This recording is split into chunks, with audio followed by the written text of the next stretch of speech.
Setelah beberapa waktu terakhir kecerdasan buatan atau artificial intelligence diagung-agungkan karena memberikan manfaat yang luar biasa, kini seluruh dunia mulai mengakui pengembangannya memberikan ancaman bencana bagi manusia meskipun masih bisa diarahkan agar memberi efek ekonomi. Pada September lalu, Presiden Joko Widodo mengakui kini negara sedang tergopoh-gopoh mengejar ketertinggalannya dalam menciptakan regulasi bagi AI yang kecepatan perkembangannya luar biasa cepat. Hal itu diakui para pemimpin negara saat berada di KTT ASEAN di Jakarta, KTT G7 di Jepang, hingga KTT G20 di India beberapa waktu lalu.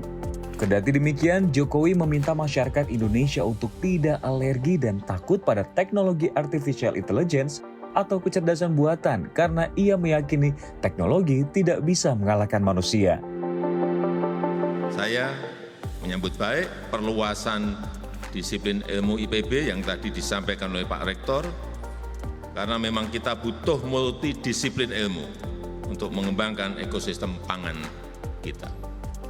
Butuh manajemen dan pendekatan sosial, butuh intervensi advance teknologi, butuh AI, butuh stem cell, butuh bioteknologi, butuh big data, butuh IoT, butuh robotic system, semuanya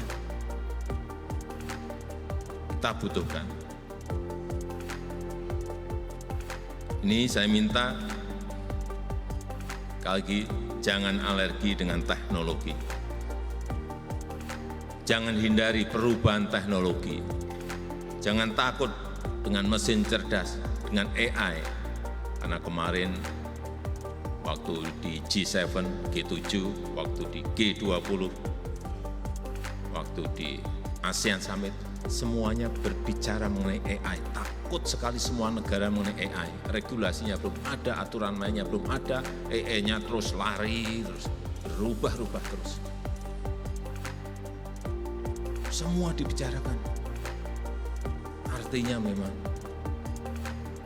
ya kita harus mengantisipasi dan bersiap diri. Namun nyatanya hal itu justru berbalik dengan sikap internasional yang mulai bertindak serius terhadap kecerdasan buatan.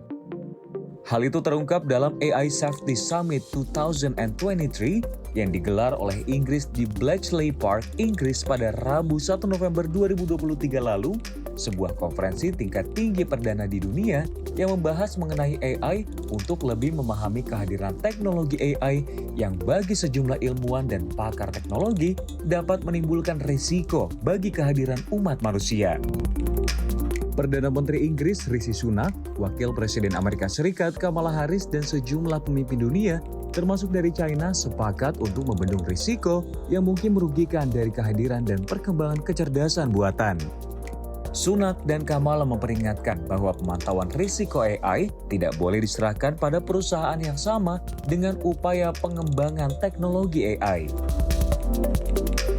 For the first time ever, we have brought together CEOs of world-leading AI companies with countries most advanced in using it and representatives from across academia and civil society. And while this was only the beginning of the conversation, I believe the achievements of this summit will tip the balance in favor of humanity. Until this week, the world did not even have a shared understanding of the risks. So our first step was to have open and inclusive conversation to seek that shared understanding. We acknowledge as well, of course, the benefits, but we do acknowledge that there are risks, and part of the role of the United States in these meetings has been to require that there be some understanding and appreciation for the full spectrum of risks. Dalam ajang yang sama, CEO Tesla Elon Musk menggambarkan AI sebagai salah satu ancaman terbesar bagi umat manusia karena di masa mendatang kecerdasan buatan bisa melebihi kecerdasan umat manusia.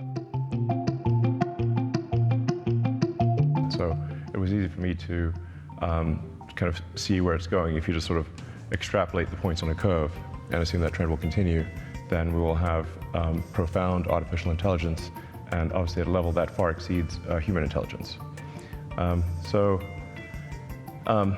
But I'm glad to see at this point that people are taking safety seriously, and I'd like to say thank you for holding this AI safety conference. I think actually it will go down in history as being very important.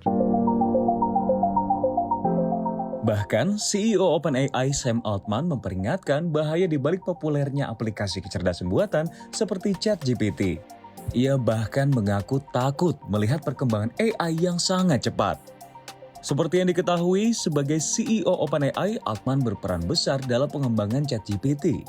Altman mengatakan regulator dan masyarakat harus ikut menjaga teknologi ini untuk menghindari efek yang buruk terhadap masa depan manusia.